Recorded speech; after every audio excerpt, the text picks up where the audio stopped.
ദൈവത്തിൻ്റെ അതിപരിശുദ്ധമായ നാമം വാഴ്ത്തപ്പെടുമാറാകട്ടെ. ദൈവവചന ശ്രോതാക്കളായ ഏവർക്കും യേശു ക്രിസ്തുവിൻ്റെ നിസ്തുല്യമായ നാമത്തിൽ പ്രഭാതവന്ദനം. വാത്സല്യ ദൈവമക്കളെ, ഇന്ന് നമ്മുടെ 50ാമത്തെ എപ്പിസോഡാണ് നാം പുറത്തിറക്കുന്നത്. ഈ 50 എപ്പിസോഡുകൾ നിങ്ങളുടെ ആത്മീയ ജീവിതത്തിനൊരു കൈത്താങ്ങലാകും എന്ന പ്രതീക്ഷയോടെയാണ് ഞാൻ നിങ്ങൾക്ക് മുമ്പിൽ ഇത് അവതരിപ്പിക്കുന്നത്. അനേകരുടെ ടെസ്റ്റിമണികൾ കേൾക്കാൻ ദൈവം എൻ്റെ ജീവിതത്തിൽ ഭാഗ്യം നൽകി. അനേകർക്ക് ഈ വചനം ആശ്വാസമാകുന്നു എന്ന് കേൾക്കുമ്പോൾ ദൈവത്തിൻ്റെ നാമത്തെ ഒരിക്കൽ കൂടി മഹത്വപ്പെടുത്തുവാൻ ദൈവം ഇടയാക്കട്ടെ.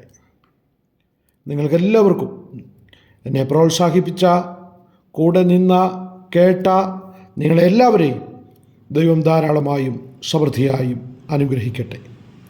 ഇന്നത്തെ ദൈവജന ചിന്തയ്ക്ക് ആധാരമായി എസ്രായുടെ പുസ്തകം 8ാമത്തെ അധ്യായം 31ാമത്തെ വാക്യം വായിക്കുന്നു.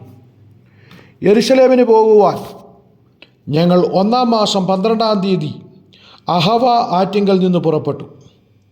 ഞങ്ങളുടെ ദൈവത്തിൻ്റെ കൈ ഞങ്ങൾക്ക് അനുകൂലമായിരുന്നു. അവൻ ശത്രുവിൻ്റെ കയ്യിൽ നിന്നും വഴിയിൽ പതിയിരിക്കുന്നവൻ്റെ കയ്യിൽ നിന്നും ഞങ്ങളെ കാത്തുരക്ഷിച്ചു.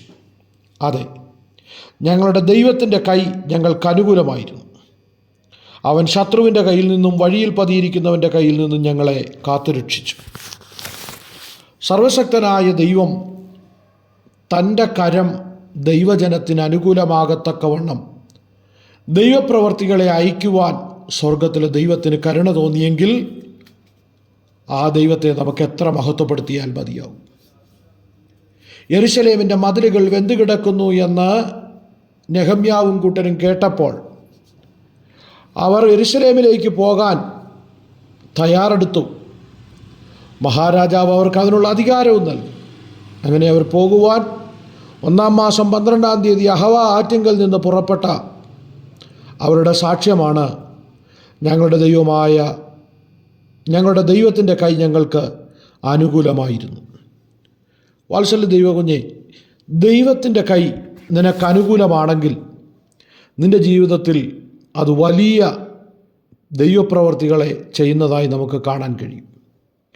ദൈവത്തിൻ്റെ കൈ നിനക്ക് അനുകൂലമാണെങ്കിൽ അത് ധൈര്യപ്പെടുത്തുന്നതാണ് എന്ന് നെഹമ്യാവിൻ്റെ പുസ്തകം 2-ാം അധ്യായം 18-ാം വാക്യം വായിക്കുമ്പോൾ നമുക്ക് കാണാൻ കഴിയും.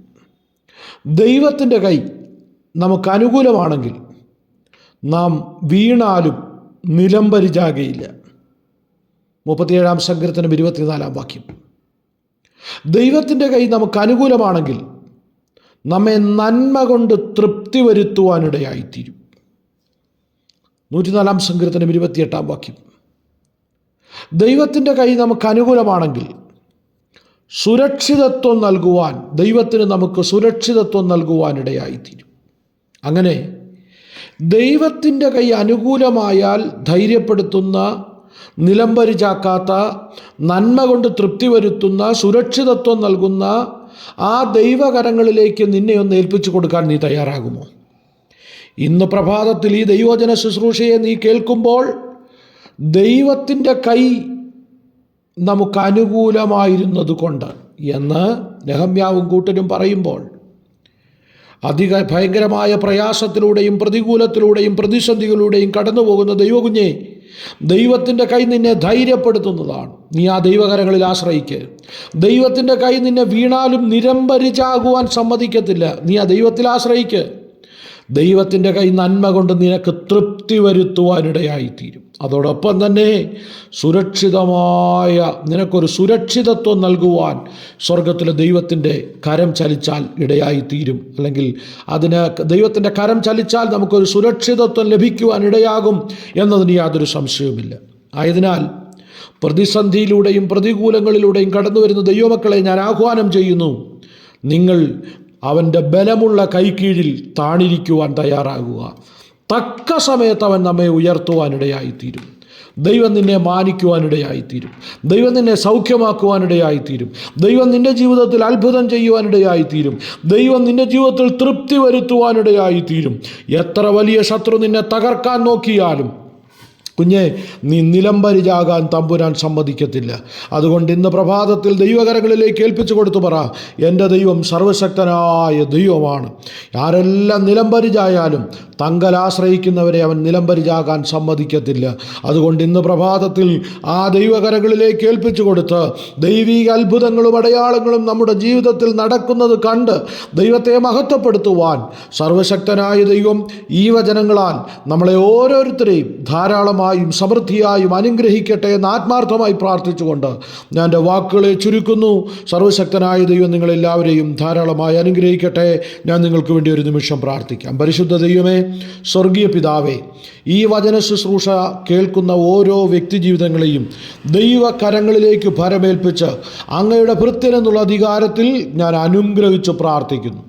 സാമ്പത്തിക ഞെരുക്കങ്ങളിലൂടെ കടന്നു പോകുന്നവരെ വിശാലതയിലേക്ക് നയിക്കണമേ. രോഗികളായി ഭാരപ്പെടുന്നവരെ സൗഖ്യമാക്കണമേ. മറ്റ് മാനസിക സംഘർഷങ്ങളിലൂടെ കടന്നു പോകുന്നവർക്ക് സ്വർഗീയമായ സമാധാനം കൊണ്ട് അവരെ നിറയ്ക്കണമേ. അങ്ങനെ കർത്താവേ, വലിയ അത്ഭുതങ്ങൾ വ്യക്തിപരമായ ജീവിതത്തിൽ നടക്കുന്നത് കണ്ട് ദൈവത്തെ മഹത്വപ്പെടുത്തുവാൻ ഞങ്ങളെ സഹായിക്കണം. കൃപയിൽ പൊതിയണം, ആത്മാവിൽ ശക്തീകരിക്കണം, ദൂതന്മാരെ കൊണ്ട് അവിടുന്ന് കാവൽ ചെയ്യണം. അങ്ങ് ഞങ്ങളുടെ പ്രാർത്ഥന കേട്ട് മറുപടി അയക്കുന്നതിനായി സ്തോത്രം. യേശു ക്രിസ്തുവിൻ അൻപുള്ള നാമത്തിൽ തന്നെ. ആമേൻ, ആമേൻ, ആമേൻ.